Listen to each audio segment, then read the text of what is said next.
चाहिए तो ज़रूर शेयर करें, दूसरों तक भी पहुंचाएं। मेरा मकसद आप सभी के पास आने का इस प्रोग्राम के माध्यम से 5 मिनट्स वाला मकसद एक ही है कि आपको यीशु के राज्य में वचन के वसीले से आपको एजुकेट करूं, आपको परिपक्व करूं, रूटेड करूं परमेश्वर के वचन में, ताकि शैतान से नहीं, खैर शैतान से तो हमारी दुश्मनी है ही और हमारा उससे आत्मिक युद्ध तो है ही, लेकिन उसका एक और वेपन है या हथियार है और वह है उसकी शिक्षाएं, जो आज कलीसिया में बड़ी तादाद में बड़ी ज़ोरों से चल रही है। उससे आपको दूर रख सकूं, वाकिफ करा सकूं और आपको बता सकूं कि क्या सही है और क्या गलत है। दोस्तों, मैं चाहता हूं कि जब ये आप टीचिंग सुन रहे होंगे, विशेष करके आपने पोस्ट पढ़ लिया होगा, अगर आप यूट्यूब के सब्सक्राइबर्स हैं, अगर आप व्हाट्सएप फेसबुक के साथ अगर जुड़कर देख रहे हैं तो आपको टॉपिक मेरे को बताना ही है।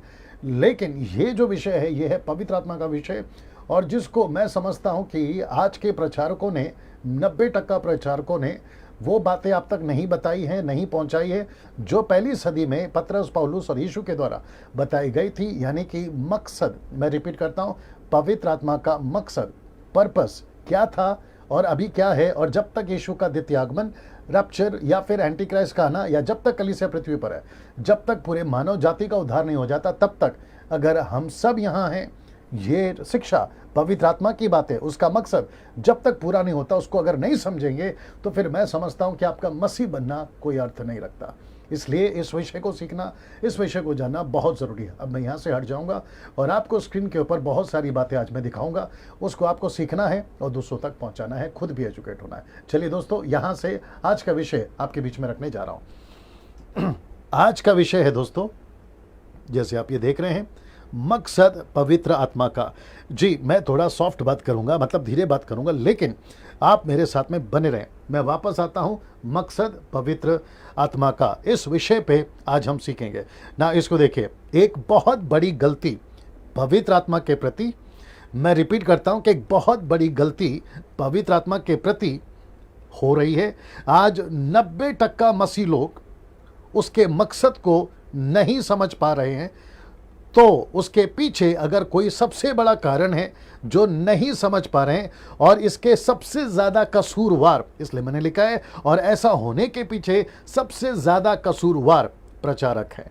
जी हाँ दोस्तों, प्रचारक हैं। प्रचारक से मेरा मतलब है आपका चर्च का पास्टर, डैनियल राज जैसे सोशल मीडिया पे बात करने वाले, Facebook, YouTube, WhatsApp, Instagram, Twitter या जहां से भी आपके कन्वेंशन, कॉन्सर्ट, क्रूसेड, आप नेशनली ऑनलाइन वेबसाइट, जहां से भी आप सीखते हैं पवित्र आत्मा के बारे में या उसके मकसद के बारे में, अगर लोग नहीं जान पा रहे, 90% लोग नहीं जान पा रहे, तो उसका सबसे ज़्यादा कसूरवार है प्रचारक।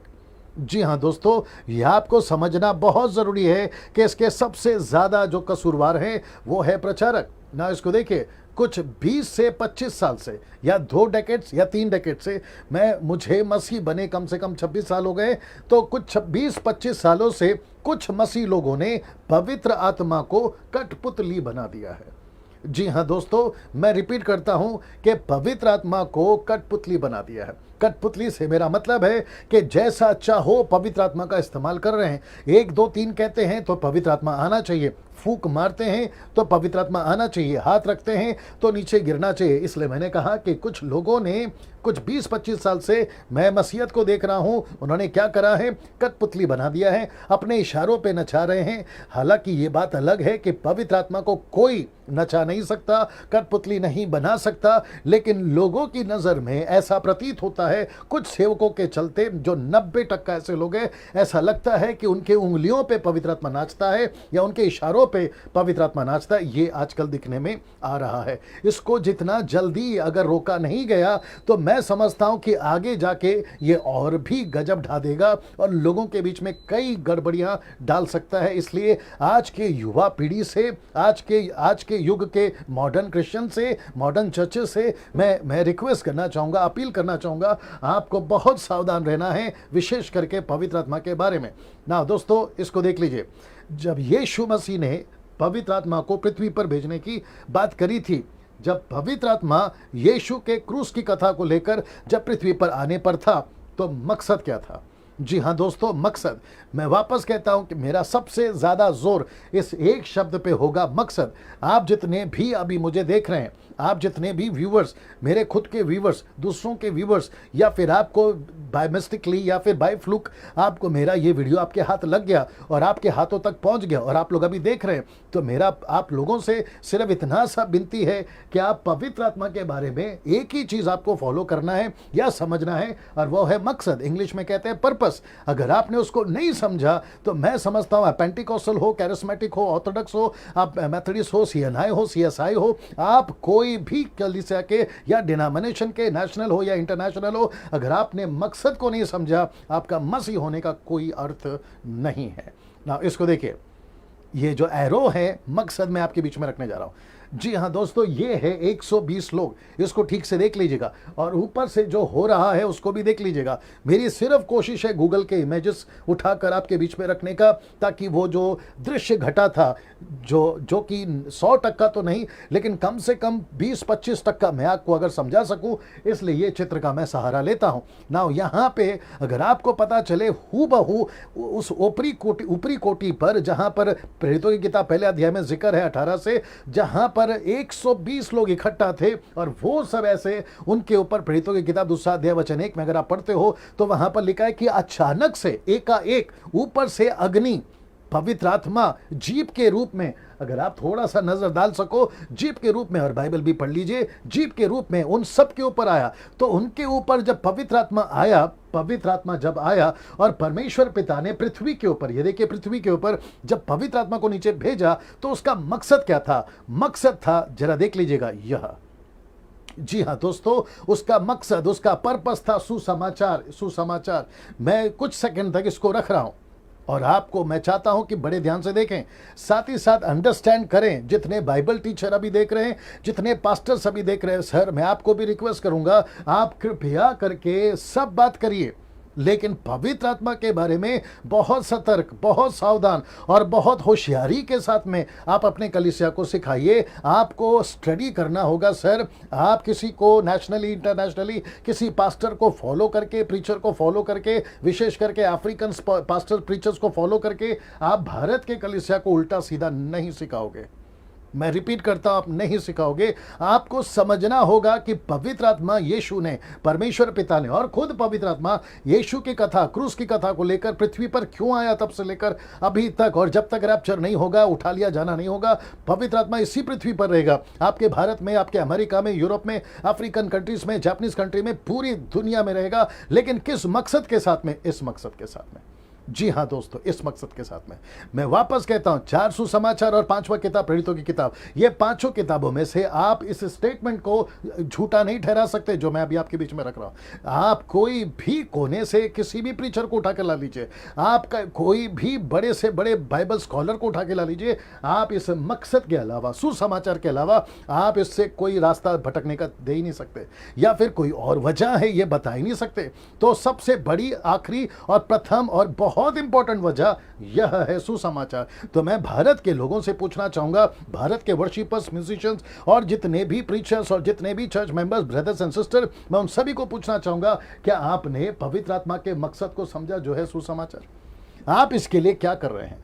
आप इस विषय के लिए क्या कर रहे हैं? आप सुसमाचार के लिए क्या कर रहे हैं? क्योंकि पहली सदी के 120 ने पूरी जोरों से इस पर काम किया, बड़ी तादाद में इस पर काम किया। अगर नहीं किया होता तो आज सुसमाचार आप तक और मुझ तक नहीं पहुंचता, या फिर पूरी दुनिया में नहीं पहुंचता ना। दोस्तों इसको देखिए, सुसमाचार तो यही उसका मकसद ना। इसको देखिए क्या क्या टिका है सुसमाचार पर। मैं रिपीट करता हूं कि क्या क्या टिका है इस सुसमाचार पर। 120 लोगों ने जो मिशन को लेकर चला। देखिए एक और चीज ऐड कर देता हूं कि यहीं से पनपा था, या यहीं से पैदा हुआ था मिशन सुसमाचार का, यहीं से पैदा हुआ था पहली कलीसिया, और पहली कलीसिया का मिशन यानी कि सुसमाचार। तो क्या क्या टिका है सुसमाचार पर? मानव जाति का उद्धार सुसमाचार पर टिका है, दुनिया का अंत सुसमाचार पर टिका है, दुनिया का न्याय भी सुसमाचार पर टिका है। नेता हो या अभिनेता, लंदन का प्रिंस हो या फिर अमेरिका का प्रेसिडेंट हो, या फिर कोई भी दुनिया का करोड़पति, रोडपति, जाति, जैसा तैसा कोई भी क्यों ना हो, उन सब का न्याय अंत जो है, न्याय जो है वो सुसमाचार पर टिका है। तो इसका मतलब है कि आज से 2000 साल पहले या 2020 साल पहले सुसमाचार पृथ्वी पर पवित्र आत्मा के द्वारा नीचे भेजा गया था सर्व मानव जाति के लिए, कि यहां से फैलना है सुसमाचार, यहां से फैलना है सुसमाचार का कार्य, यहां से शुरुआत हुआ था दोस्तों। मैं वापस कहता हूं कि सुसमाचार पर क्या क्या टिका है? मानव जाति का उद्धार टिका है, दुनिया का अंत टिका है और दुनिया का न्याय टिका है। अगर ये सुसमाचार इतना इंपॉर्टेंट है और सब कुछ इसी पर टिका हुआ है, यीशु का ना आने का, विलंब होने का, एंटी क्राइस्ट को रोक के रखने का, नरक को फाड़कर लोगों को उसमें नहीं डालने का और न्याय नहीं होने का अगर अभी तक विलंब हो रहा है, देरी हो रही है, तो उसका सबका वजह है सुसमाचार। क्योंकि परमेश्वर नहीं चाहता कि कोई नाश हो, परमेश्वर सबको मन फिराव का मौका दे रहा है और वो टिका है इस सुसमाचार पर। 120 लोग फेथफुल थे दोस्तों, 120 लोग फेथफुल थे। पतरस फेथफुल था, यूहन्ना फेथफुल था, फिलिप था, पौलुस था, पौलुस के बाद तिमोथी था, सिलास था, बरनबास था, पौलुस था, अक्विला था, परसिल्ला थी, फीबे थी, उसके बाद जितने भी लोग पहली सदी के बाद दूसरी सदी, तीसरी सदी, यहां तक कि 19वीं 20वीं सदी तक भी लोग जो हैं फेथफुल थे। लेकिन मुझे नहीं पता, कुछ 200 साल से जब से कुछ ऐसे प्रचारक हमारी पृथ्वी पे पैदा हो गए जो इस मिशन को नहीं समझ पा रहे, इस मिशन को नहीं समझ पा रहे। आपके बीच में बड़ी गुस्से से, बड़े सावधानी से और बड़ी विशेषता के साथ में मैं इस बात को रख रहा हूं। गुस्सा कौन सा है? शारीरिक नहीं, आत्मिक।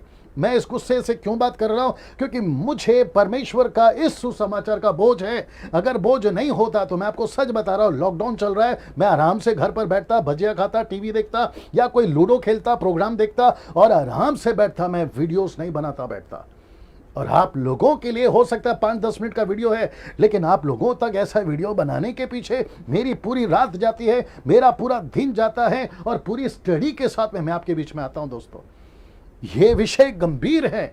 सुसमाचार को लेकर स्वर्ग, सुसमाचार को लेकर पिता पुत्र पवित्र आत्मा, सुसमाचार को लेकर स्वर्गदूत, सुसमाचार को लेकर शैतान तक, सुसमाचार को लेकर मानव जाति इंतजार पर है कि ये कब खत्म होगा, ये कब फिनिश होगा, ये टास्क, ये मिशन, ये मैंडेट कब पूरा होगा, इसको लेकर है। इसको देखिए दोस्तों, मैं वापस कहता हूं कि इसी के ऊपर सब कुछ टिका हुआ है। उद्धार हो जाति जाति का, मानव जाति का, अंत का, दुनिया का न्याय का। अब इसको देखिए, अब बाकी सब सिखा रहे, आप बाकी सब सिखा रहे हो, मकसद क्यों नहीं सिखा रहे हो? पवित्र आत्मा का। मैं अभी इसके ऊपर आना चाहता हूं, वापस आता हूं कि आप बाकी सब सिखा रहे हो। मतलब पवित्र आत्मा क्या है, पवित्र आत्मा के दान क्या है, पवित्र आत्मा के वरदान क्या है, पवित्र आत्मा का फल क्या है, पवित्र आत्मा कैसे आया था, पवित्र आत्मा ने क्या क्या किया था, पवित्र आत्मा क्या क्या कर सकता है, ये सब सिखा रहे हो। लेकिन मकसद क्यों नहीं सिखाते? चर्च को मकसद क्यों नहीं सिखाते? कैथलिक्स मैं आपसे पूछूंगा, मेथोडिस्ट मैं आपसे पूछूंगा, सीएनआई सीएसआई मैं आपसे पूछूंगा, Pentecostal, charismatic, Orthodox, Lutheran, brethren मैं आपसे पूछूंगा, main line church, side line church, independent churches मैं आप लोगों से पूछूंगा, आज के आधुनिक युग के पास्टरों से पूछूंगा, आप पवित्र आत्मा का मकसद क्यों नहीं सिखा रहे हो चर्चेस को? आप ये क्यों नहीं सिखाते हो कि तुमको पवित्र आत्मा क्यों मिला है? आप ये क्यों नहीं सिखाते कि आपको उसके मकसद को, उसके पर्पस को समझना है? ये क्यों नहीं सिखाते दोस्तों? मैं आपसे पूछ रहा हूं। मैं वापस कहता हूं, मैं थोड़ा सा चिढ़ा हूं, मैं थोड़ा सा गुस्से में हूं, जिसको आत्मिक गुस्सा कहते हैं।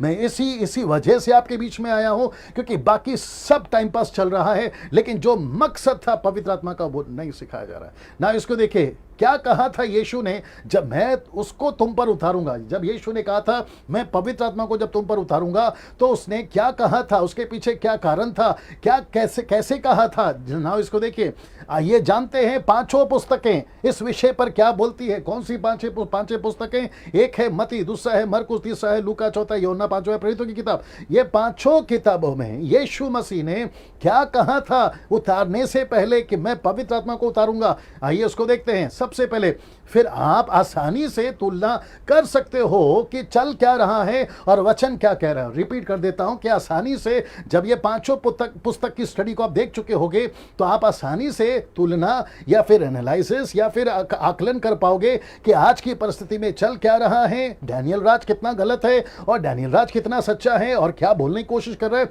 ये बिल्कुल आसानी से आकलन कर पाओगे। मैं रिपीट करता हूं कि डैनियल राज कोई भी स्टेटमेंट देता है वचन के आधार पर ही देता है। बाहर नहीं देता, स्टडी करके देता है। इसलिए कुछ लोग थोड़ा सा ओवर स्मार्ट करते हैं, अपनी खुद की स्टडी मेरे वीडियो के कमेंट्स बॉक्स में डाल देते हैं, और ऐसा प्रतीत होता है। तो फिर मैं पूछूंगा, भाई मेरे सिखाने से पहले तुम कहाँ थे? जब मैंने सिखाना शुरू करा तब तुम्हारी आंख क्यों खुली? मेरे पहले कहाँ थे तुम? यही तो प्रश्न है ना दोस्तों। मैं उसके ऊपर नहीं जाना चाहूंगा ज़्यादा, क्योंकि मुझे इसी के ऊपर बात करना है। बड़े सावधानी से अब यहां से देखना शुरू करिए। मत्ती की किताब में, पहला किताब 5वां किताब में से मत्ती की किताब में, उसका 18 से 20 तक में ये सब आपको पढ़ना होगा आपके खुद के बाइबल में, लेकिन आपकी सुविधा के लिए यहां पर रखा है। जरा ध्यान से देखिएगा। यीशु ने उनके पास आकर कहा कि स्वर्ग और पृथ्वी का सारा अधिकार मुझे दिया गया है, इसलिए तुम जाकर सब जाति के लोगों को चेला बनाओ, पिता पुत्र पवित्र आत्मा के नाम से बपतिस्मा दो, उन्हें सब बातें जो मैंने तुम्हें आज्ञा दी है मानना सिखाओ। देखो जगत के अंत तक मैं सदा तुम्हारे संग हूं। 18 से लेकर 20 तक में टोटल 3 आयतें हैं, 3 वचन है। एक है 18, दूसरा 19 है, दूसरा तीसरा है 20। ये सभी वचन यीशु के।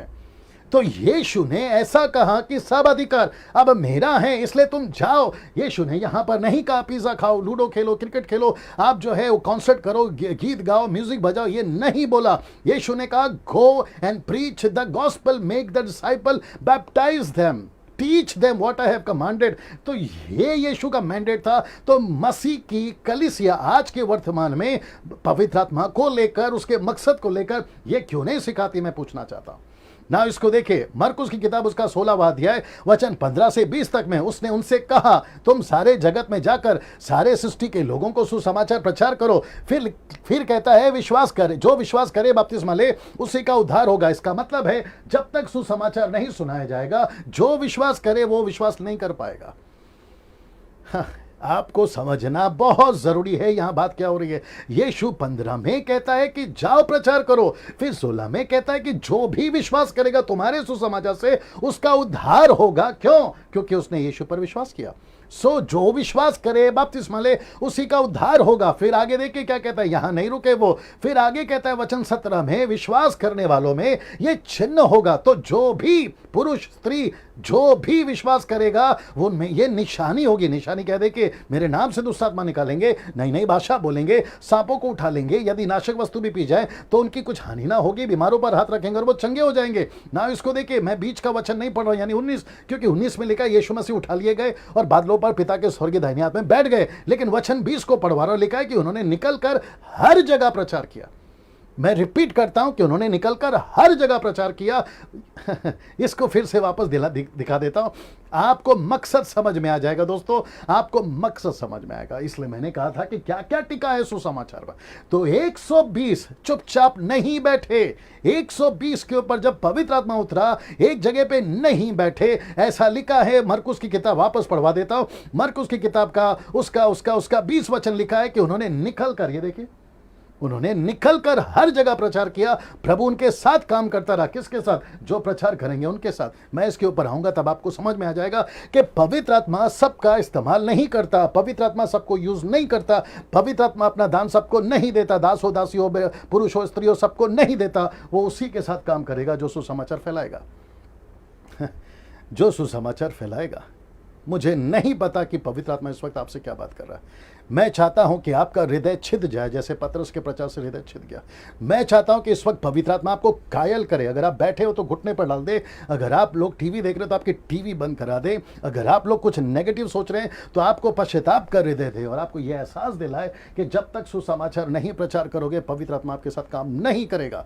लिखा है कि चिन्हों के द्वारा जो साथ साथ होते थे वचन को दृढ़ करता रहा। इसका मतलब है कि चिन्ह चमत्कार इसलिए होते हैं ताकि वचन को दृढ़ करे। आपको फेमस करने के लिए नहीं आता चिन्ह चमत्कार, आपको पैसे कमाने के लिए नहीं देता पवित्र आत्मा का सामर्थ्य, आपको फेमस होने के लिए अमेरिका यूरोप कंट्री घूमने के लिए नहीं देता, बल्कि वचन को दृढ़ करने के लिए पवित्र आत्मा दिया जाता है, उसका सामर्थ्य दिया जाता है। मेरे पास में ज्यादा वक्त नहीं है दोस्तों, क्योंकि मुझे खत्म भी करना है, बहुत सारी बातें आपके बीच में रखना ना। लूका की किताब उसका 24 का 47 से 48 में लिखा है कि यरूशलेम से लेकर सब जातियों में मन फिराव का और पापों की क्षमा का प्रचार, ये देखिए प्रचार उसी के नाम से, प्रचार उसी के नाम से किया जाएगा। तुम इन सब बातों के गवाह हो। और देखो वचन 47-48 कहता है कि देखो जिसकी प्रतिज्ञा मेरे पिता ने की है मैं उसको तुम पर उतारूंगा। ये देखिए उतारूंगा, किसको उतारेगा? पवित्र आत्मा को। किस मकसद के साथ उतारेगा? सुसमाचार फैलाने के लिए। यही तो अभी तक हम लोग देख रहे हैं। फिर कहता है कि जब तक स्वर्ग से सामर्थ्य ना पाओ तब तक तुम इसी नगर में ठहरे रहो। इसका मतलब है पेंतिकोस्त का दिन का इंतजार करो ना। इसको देखिए, यूहन्ना की किताब उसका 14 का 16 से 17 में, मैं पिता से विनती करूंगा, वो तुम्हें एक सहायक देगा, सर्वदा वो तुम्हारे साथ रहे, अर्थात सत्य का आत्मा, जिसे संसार ग्रहण नहीं कर सकता क्योंकि वह ना उसे देखता है और ना उसे जानता है। तुम उसे जानते हो क्योंकि वह तुम्हारे साथ रहता है और वो सदा तुम्हें बना रहेगा। वह तुम्हें होगा, तुम्हें बना रहेगा। He will dwell inside of you. इसका मतलब है कि पवित्र आत्मा यहां पर यीशु कहना चाह रहा है कि वो तुम में आएगा, तुम्हारा सहायक बनेगा। किसमें? प्रचार करने में, लीड करने में, गांव के गांव को जीतने में, दूसरों के कल्चर को जीतने में, दूसरों की भाषा में बात करने में। पृथ्वी की भाषा की बात हो रही है, मैं उसके ऊपर आऊंगा। ये सब करने के लिए पवित्र आत्मा आपको दिया जाएगा ना। इसको देखिए, यूहन्ना की किताब उसका 20 का 21 से 23 तक में कहता है, यीशु ने फिर उनसे कहा, तुम्हें शांति मिले, जैसा पिता ने मुझे भेजा है मैं तुम्हें भेजता हूं। सीधे मैं तुम्हें बेचता हूं, यह कहकर उसने उन पर फूका, यह कहकर उसने उनके ऊपर फूका। और याद रखो, ये जो शब्द है ना, फूका, पेंतिकोस्त के दिन भी ऊपर से फूका ही, जिसको कहते हैं कि आंधी की सनसनाहट हुई, बड़ी आंधी चली, बड़ी जोरों से हवा चली। तो यहां पे जब फूका था ना, और जब प्रेरितों की किताब में फूका था ना जो ऊपर से, तो वो दोनों मैच हो गया और चेलों को पता चल गया ये होना हो, ये अपना प्रभु यीशु है जिसने फूका। और तब तो उसने कहा था कि ऐसा उतारूंगा पवित्र आत्मा को। कहां पर? यहां पर। लेकिन पेंतिकोस्त के दिन प्रैक्टिकली करके बताया और फूका उसने, ऊपर से फूका उसने और उनको पवित्र आत्मा मिला। और उसने कहा, पवित्र आत्मा लो ना। बड़े ध्यान से देखिएगा, जिनके पाप तुम क्षमा करो वे उनके लिए क्षमा किए गए हैं, जिनको तुम रखो वे रखे गए। कॉन्सेप्ट क्या है? कॉन्टेक्स्ट क्या है? कहता है कि सुसमाचार सुनाओ और जिसका भी सुसमाचार सुनेगा उसका उद्धार होगा और उसके पाप क्षमा किए जाएंगे। जिसको तुम रखोगे वो रखे जाएंगे। कॉन्टेक्स्ट और कॉन्सेप्ट यही है सुसमाचार फैलाओ ना। दोस्तों अब इसको देखिए, प्रेरितों की किताब उसका 1 का 8 में क्या हुआ था। इसलिए मैंने कहा कि 5 किताबों से पवित्र आत्मा का मकसद को देखना होगा, इसके अलावा बाकी कहीं से नहीं देखना है। फिर प्रेरितों की किताब 1:8 क्या कहता है? देखिए, लिखा है, परंतु जब पवित्र आत्मा तुम पर आएगा तब तुम सामर्थ पाओगे, यरूशलेम, सारे यहूदिया, सारी समरिया, पृथ्वी के छोर तक तुम मेरे गवाह बनोगे। मेरे गवाह बनोगे। तो इसका मतलब है दोस्तों कि यहां पे जो मुझे और आपको सीखने मिल रहा है, अभी तक 5 किताबों में मकसद एक ही है। इसलिए मैंने लिखा है कि अभी तक देखते हैं जब पवित्र आत्मा उतरा तो क्या हुआ। अब देखते हैं कि जब पवित्र आत्मा उतरा तो क्या हुआ ना। इसको देखिए, प्रेरितों की किताब उसका 2 का 4 में, वे सब पवित्र आत्मा से भर गए, जिस प्रकार आत्मा ने उन्हें बोलने की सामर्थ्य दी वे अन्य अन्य भाषा में बोलने लगे। तो इसका मतलब है दोस्तों कि अभी तक टोटल 5 किताबों में हमें यही पता चला है कि पवित्र आत्मा नीचे उतरा, सामर्थ्य दिया, अभिषेक दिया, पावर दिया, एबिलिटी दी, सब कुछ दी। क्यों? एक ही चीज के लिए, वो है सुसमाचार। और जैसे ही पवित्र आत्मा नीचे उतरा, जैसे ही पवित्र आत्मा नीचे उतरा, क्या लिखा है 2 का 4 में? वे सब पवित्र आत्मा से भर गए। कौन भर गए? मैं आपको बताऊंगा। सब पवित्र आत्मा से भर गए। जिस प्रकार, ये शब्द देखिए, जिस प्रकार आत्मा ने उन्हें बोलने की सामर्थ्य दी, लिखा है कि अन्य अन्य भाषा बोलने लगे। ये जो शब्द है ना, अन्य अन्य भाषा, मैं इसके ऊपर अभी आ रहा हूं, बड़े ध्यान से सुनिएगा ना। इसको देखिए, प्रेरितों के काम का 2 का 4, अन्य भाषा ही क्यों? ऐसा लिखता है कि अन्य भाषा ही क्यों। अब इसका कनेक्शन किसका? इसका कनेक्शन, अन्य भाषा का कनेक्शन मैं यहां पर करना चाहूंगा 2 वचनों से। एक है प्रेरितों का 1:8 और दूसरा है मत्ती का 28 का 19। अगर आपको याद होगा तो यहां पे जाति जाति के लोगों को, यानी कि नेशंस पीपल, मैं रिपीट करता हूं, नेशंस पीपल, जाति जाति के लोगों को, Marathi, Telugu, Tamil, Gujarati, Japanese, French, African languages, Japanese language, पूरी दुनिया की कम से कम 6000 आज की तारीख में, उन सभी की भाषा में पवित्र आत्मा सामर्थ्य देता है। इसलिए लिखा है कि जैसे उनको सामर्थ्य दी पवित्र आत्मा ने, वे अन्य अन्य भाषा बोलने लगे। अगर आप इसी का 7 और 8 पढ़ोगे, 2 का 7 और 8, वहां पर लिखा है कि जब 120 और पतरस ने खड़े होकर उनसे बात किया, तो यहां पर लिखा है, मैं वापस आपको चित्र दिखा देता हूं। जब उन्होंने बात करी, दोस्तों मैं थोड़ा पीछे जा रहा हूं, मेरे साथ में बने रहे। यहां पे जब पवित्र आत्मा इनके ऊपर उतरा था, तो सुसमाचार मकसद था। इन सभी ने, 120 लोगों ने ऐसी भाषा में बात करी जो कभी इन्होंने नहीं सीखी थी। मैं रिपीट करता हूं कि जो इन्होंने कभी नहीं सीखी थी। और ये क्षमता, एबिलिटी कौन दे रहा है? पवित्र आत्मा दे रहा है। इसलिए मैं वापस यहां पर आ जाता हूं। लिखा है कि पवित्र आत्मा ने जैसी उनको ताकत दी या जैसी उनको क्षमता दी, वैसे वे सब अन्य अन्य भाषा में बोलने लगे। देखिए, तो इसका मतलब क्या, पर्पस क्या है? इसका पर्पस था जाति जाति के लोग, नेशंस पीपल, जाति जाति के लोग। तो पवित्र आत्मा जो आजकल चल रहा है, जो कहते हैं, जिसको लेकर मुझे बहुत गुस्सा है दोस्तों। अगर जो टंग स्पीकिंग वाला अभी मेरे को सुन रहा है, आप मेरी भाषा को समझिए, मेरे मकसद को समझिए। मैं क्यों कह रहा हूं कि मैं गुस्से में हूं? क्योंकि जो ओरिजिनल लैंग्वेज नीचे उतरा था, जिसको कहते हैं ग्लोसा ग्लोसोलालिया, जिसका स्ट्रॉन्ग्स है 1100, वो प्योरली अर्थली लैंग्वेज था, पृथ्वी की भाषा थी। लेकिन 200 साल पहले William Seymour Los Angeles America के अंदर, जिसको कहते हैं अजूजा स्ट्रीट रिवाइवल, वहां से एक ऐसा बेड़ा गर्क हुआ है, वहां से एक ऐसी मूर्खता वाली बात बाहर निकली है, जिसको पेंटिकोस्टल मूवमेंट वालों ने एक्सेप्ट कर लिया और आज पूरी दुनिया में फैलाया जा रहा है। और मुझे इससे कोई फर्क नहीं पड़ता कि अभी कौन क्या सोच रहा होगा, लेकिन सच सच है। थोड़ा बैठ के स्टडी करना मेरे दोस्त, बैठ के स्टडी करना, आपको पता चल जाएगा। मैं वापस आता हूं इस मुद्दे के ऊपर। मकसद क्या था यीशु मसीह का? मकसद क्या था पवित्र आत्मा को उनसे भाषा में बुलवाने का? क्यों लिखा है मरकुस की किताब का 16 का 17 में कि वे नई नई भाषा बोलेंगे? क्यों? क्योंकि मकसद एक ही था कि सुसमाचार फैले, और यही तो उस दिन हुआ। तो पवित्र आत्मा का मकसद था नीचे आने का, सुसमाचार, जाति जाति के लोग। मत्ती की किताब उसका 28 का 19 में क्या लिखा है? Go two nations. नेशंस का मतलब क्या है? जाति जाति के लोगों के बीच में जाओ। और ये उन दिनों में ऐसा था, और वहां पर भाषाएं नहीं आती थी, जैसे मैंने आपको बताया। लेकिन पवित्र आत्मा, परमेश्वर को सब आता है, इसलिए उसने एबिलिटी दी, क्षमता दी, और उनसे कहा कि तुम ये भाषा में बात करोगे ना। इसको देखिए, अभी तक जो आपने देखा वो क्या क्या दिख रहा है, ये एरो बाद में दिखा देता हूं। मैं वापस पूछूंगा, अभी तक जो आपने देखा वो आपको क्या क्या दिख रहा है? मकसद किसका? पवित्र आत्मा का, जो मैंने आपको चित्र पहले दिखाया। तो पवित्र आत्मा का मकसद यहां पर एक ही था, और वह था सुसमाचार। जी हां दोस्तों, यह था सुसमाचार। अगर हम इसको नहीं समझे और बाकी सब कर रहे हैं, तो फिर मेरा प्रश्न उठता है कि आप मसीह फिर क्यों बने? आपका मसीह बनने का तो कोई मतलब ही नहीं है। फिर वो तो कहावत आप पर बिल्कुल ठीक बैठती है कि आसमान से गिरे और खजूर में अटके। आप सोच के देखिए, अगर आप ये नहीं कर रहे हो, मैं कहता हूं कि आप बहुत डेंजर पोजीशन पे हो। अगर आप सुसमाचार के लिए कुछ नहीं कर रहे हो, आपको तो मसीहत के कैटेगरी में गिनना ही नहीं चाहिए सर।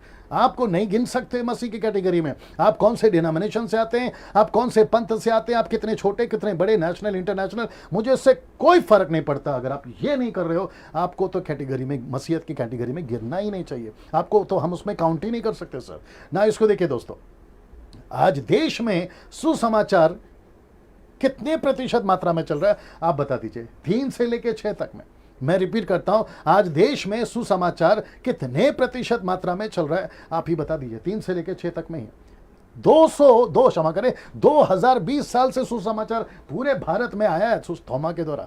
तो इसका मतलब है कि मसीहत फेल हो गई। रिपीट करता हूं कि मसीहत फेल हो गई।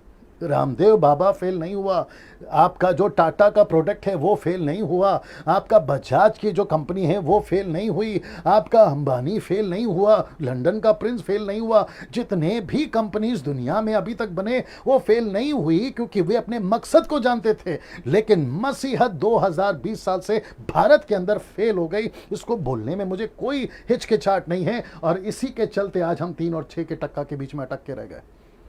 आपको मुझे अनसब्सक्राइब करना है, अनसब्सक्राइब करना है, बिल्कुल करिए, मुझे कोई फर्क नहीं पड़ता, क्योंकि मैं वैसे भी यूट्यूब से पैसे नहीं कमाता, और ना ही पैसे के लिए मैं किसी को प्रचार करता हूं। आप मुझे पसंद नहीं करते, मत करिए, मुझे कोई फर्क नहीं पड़ता। यीशु को पसंद नहीं किया, मेरी क्या औकात है भाई। मैं वापस कहता हूं, आज मात्र 3 से 6% ही मसीहत पाई जाती है पूरे भारत, और उसमें भी गड़बड़ है, वो विषय अलग है। अगर उसमें घुसूंगा तो तेल पानी, शराब, व्यभिचार, लालची, पैसे के पीछे भागने वाले और भी है इसके अंदर, मैं उसमें नहीं जाऊंगा ना। इसको देखिए, कितने प्रतिशत मात्रा में सुसमाचार का काम चल रहा है, छेला बनाया जा रहा है, नई नई कलीसियाओं की स्थापना हो रही है। ये आप मुझे मात्रा या फिर परसेंटेज बता दीजिए। 0%, 10% लोग काम कर रहे होंगे, गांव के अंदर जाकर, जातियों के अंदर जाकर काम कर रहे होंगे। लेकिन 90% लोग सब के सब फुल टाइम पास में, फुल टाइम पास में। मैं रिपीट करता हूं, कितने मात्रा में चेले बनाए जा रहे हैं, सुसमाचार सुनाया जा रहा है, नई कलीसियाओं की स्थापना हो रही है। आप जरा बताइए ना। आप अपने आप को मसीह कहते हो, आप अपने आप को मसीह का फॉलोवर कहते हो, क्राइस्ट फॉलोवर कहते हो, बॉर्न अगेन कहते हो, आप कहते हो मैं आत्मा से भरा हूं। तो फिर मेरा प्रश्न ये उठता है कि आपके जीवन से सुसमाचार कितना सुनाया जा रहा है, आपके जीवन से चेला कितना बनाया जा रहा है, आपके जीवन से नई कलीसियाओं की स्थापना कितने प्रतिशत मात्रा में हो रही है, आप जरा बता दीजिए। आप खुद सोचिए, आपको शर्म आ जाएगी।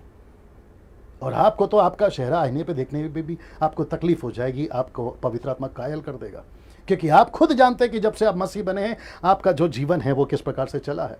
आप खुद जानते हैं इस बात को ना। इसको देखिए, तो फिर बाकी सब कहां से आ गया, मैं आप उसको रखने जा रहा हूं और मैं समझता हूं ये मेरा आखिरी हिस्सा होगा, मेरे साथ में बने रहे। तो फिर बाकी कहां से आ गया, बाकी का मेरा मतलब है आपको मैं दिखाने जा रहा हूं, जो कि यह है जिसको कहते हैं स्लेइंग इन द स्पिरिट, मतलब नीचे गिराना, धक्का मारना, नीचे गिराना, laughing in the spirit, drinking spirit. कुछ लोग कहते हैं, पौलुस कहता है कि दाखलत से मतवाले मत बनो, इफिसियों 5:17-18 में वो कहता है कि पवित्र आत्मा से मतवाले बनो। तो आजकल के लोगों ने नई टीचिंग लेकर आई है, कहते हैं कि जैसे दारू पीते वैसे पवित्र आत्मा को एक्टिंग करते हैं, पीने की एक्टिंग करते हैं, खूब पानी पिलाते हैं, खूब ऐसा इशारा करवाते हैं और कहते हैं कि पी के नीचे गिर जाओ। कितनी बड़ी मूर्खता है, आप इसको अंदाजा तक नहीं लगा सकते कि मसीहत कितनी बिगड़ गई है। एक है slaying in the spirit, laughing in the spirit, आत्मा में हंसना। घंटों हंसते हैं चेन्नई में, नाम तो खैर मैं नहीं लेता हूं, लेकिन चेन्नई से यह चलन चला है साहब। आगे आप लोग समझदार हैं मैं किसकी बात कर रहा हूं। लाफिंग इन द स्पिरिट मतलब हंसने की आत्मा पवित्र आत्मा देता है। लिखा है रोमियो का किताब उसका 8:26 में पवित्र आत्मा रो रहा है। इब्रानियों किताब उसका 7:25 में लिखा है यीशु मसीह मध्यस्थी कर रहा है। यिर्मयाह की किताब उसका 14:17 कहता है कि वो रो रहा है, लेकिन यहां पे कुछ लोग जो है हंस रहे हैं। अब आप सोच के देखिए क्या चल रहा है मार्केट के अंदर, जिसको मैं मसीह मार्केट कहता हूं, क्रिश्चियन मार्केट कहता हूं। फिर उसके बाद में लेइंग हैंड्स मतलब हाथ रखना, वो भी विश्वासियों के ऊपर, हद हो गई है साहब। फिर उसके बाद में ऑयल वाटर का तो अलग ही हिसाब है, जो पानी और तेल को पवित्र आत्मा के नाम से बेचते हैं। शर्म आनी चाहिए ऐसे लोगों को, और बिजनेस करते हैं। सोच के देखिए कहां जा रही है मसीहत ना। इसको देखिए, जब तक अन्य भाषा में नहीं बोलोगे पवित्र आत्मा नहीं मिलेगा। मुझे नहीं पता कि ये सब कहां से आ गया। अब मैं इसके ऊपर फिर कभी वीडियो बनाऊंगा, लेकिन मेरा एक प्रश्न है, आपको जब पवित्र आत्मा ही नहीं मिला है तो अन्य भाषा पहले कहां से मिल जाएगा। वापस आना होगा इसके ऊपर। बोलता हूं, लोग कहते हैं आपको जब तक अन्य भाषा नहीं बोलोगे आपको पवित्र आत्मा नहीं मिलेगा। तो मैं पूछना चाहता हूं कि अगर अन्य भाषा का दान पवित्र आत्मा का है तो पहले पवित्र आत्मा मिलना चाहिए, फिर उसके बाद में अन्य भाषा। आपको उद्धार तब मिलेगा जब आपके अंदर यीशु आएगा। आप यीशु के बगैर उद्धार कैसे पा सकते हैं, वैसे ही बिना पवित्र आत्मा के अन्य भाषा कैसे आएगा। मूर्खों की हद होती है साहब, फुलिशनेस की भी हद होती है। कुछ लोग कहते हैं कि आप जब तक ये भाषा में बात नहीं करोगे आपको पवित्र आत्मा नहीं मिलेगा। मैं उन सभी को ओपन चैलेंज देता हूं, मुझे एक स्क्रिप्चर निकाल के बताइए कि कहां लिखा है कि जब तक ये भाषा नहीं बोलोगे आपको पवित्र आत्मा नहीं मिलेगा। मैं आप जो कहोगे हार जाऊंगा, यूट्यूब और फेसबुक पे वीडियो बनाना बंद कर दूंगा। आप जो कहोगे हार जाऊंगा। है आप में हिम्मत, निकाल के बताइए ना। दोस्तों इसको देखिए, कितनी बार हाथ रखवाओगे, कितनी बार प्रार्थना करवाओगे। मैं आपसे पूछ रहा हूं कितनी बार। चलो आपको शौक है ना हाथ रख के प्रार्थना करवाने का, ये सब करवाने का, तो ठीक है, चलो आपके हिसाब से मान लेते हैं। तो कितनी बार, एक बार ठीक है, 2 बार ठीक है, आप कितनी बार नीचे गिरोगे प्रार्थना करवा के। यार फिर तुम इतना गिरते हो तो तुम्हारा नाम तो कितने गिरे हुए हो ऐसा रखना पड़ेगा। ये प्रश्न नहीं उठेगा। क्या मूर्खता चल रही है बताइए। सो कहते हैं कि हाथ रखवा लो, प्रार्थना करवा लो, एक मीटिंग में, दूसरी मीटिंग में, कभी ये सेवक कभी वो सेवक। क्या तमाशा लगा के रखा है सर। आप मकसद को नहीं समझोगे तो ऐसे ही बिगड़ोगे ना। और मैं वापस कहता हूं कि इसमें बिगाड़ने में सबसे ज्यादा हाथ प्रचारकों का है ना। इसको देखिए, पवित्र आत्मा से परिपूर्ण कहते हैं, पवित्र आत्मा से परिपूर्ण। पवित्र आत्मा से परिपूर्ण होना पवित्र आत्मा खुद करता है, कोई मनुष्य नहीं करेगा। आपको परिपूर्ण पवित्र आत्मा करेगा। तो बैठो ना प्रभु के पास में, परिपूर्ण हो जाओ। जैसे गाड़ी को, आपके गाड़ी में डीजल, पेट्रोल, फ्यूल या गैस या सीएनजी डालना है तो उसको कहां जाना पड़ता है, पेट्रोल टैंक, पेट्रोल पंप में जाना पड़ता है, जहां डीजल मिलता है, पेट्रोल मिलता है, गैस मिलता है, सीएनजी मिलता है, वहां जाना पड़ता है। अगर आपको पवित्र आत्मा से परिपूर्ण होना है तो आपको पवित्र आत्मा के पास जाना है।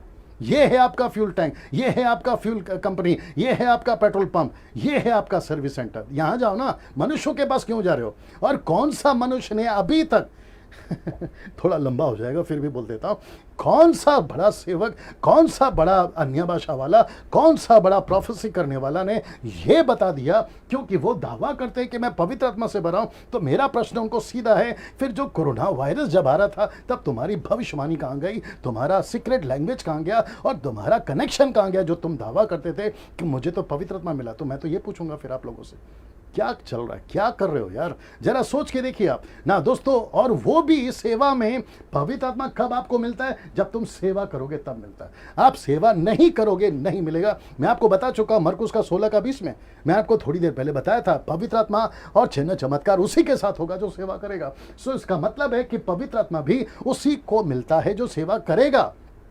आप सेवा में तो उतरो। आप घर बैठे कैसे बोल सकते हो 8-8 घंटा 10-10 घंटा टंग्स में बात कर कर आपको पवित्र आत्मा मिल जाएगा? ये सरासर गलत है।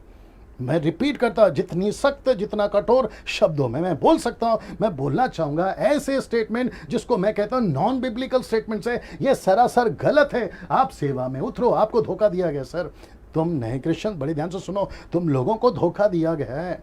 तुमको है ना ये सच्चाई नहीं बताई गई है कि जिस दिन तुमको पवित्र आत्मा मिल जाता है, उद्धार हो जाता है, उसी दिन पवित्र आत्मा मिल जाता है और दान मिल जाता है। आप सेवा करो, आपको पवित्र आत्मा मिल जाएगा ना। इसको देखिए, अंत में मैं आ चुका हूं।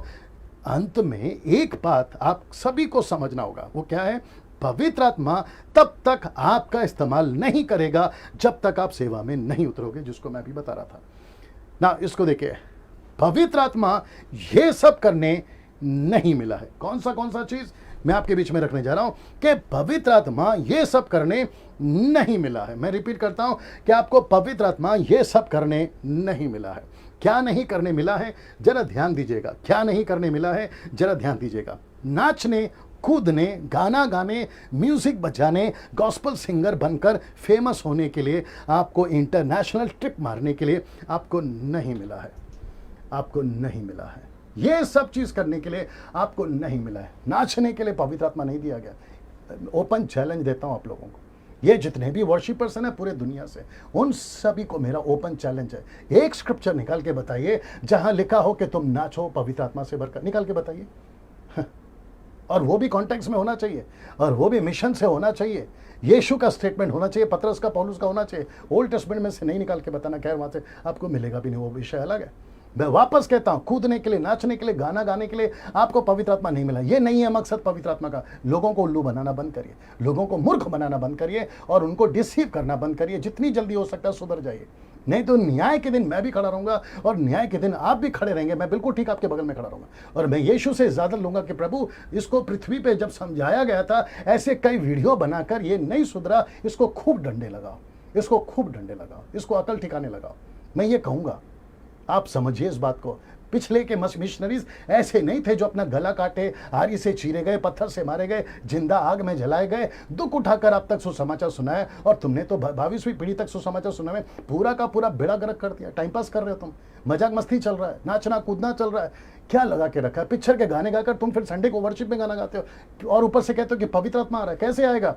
आप कितना उल्लू बना रहे हो, जरा सोच के देखिए। फिर वो लोग कहते हैं कि हम फेमस होते हैं। कहां से हो जाओगे तुम फेमस? पैसे कमाना था तो फिर मसीह में आए क्यों? फेमस होना था तो फिर मसीह में आए क्यों? और जितने पैसे कमाकर फेमस होकर बैठे, उनका क्या हो रहा है वो भी तो देख लो।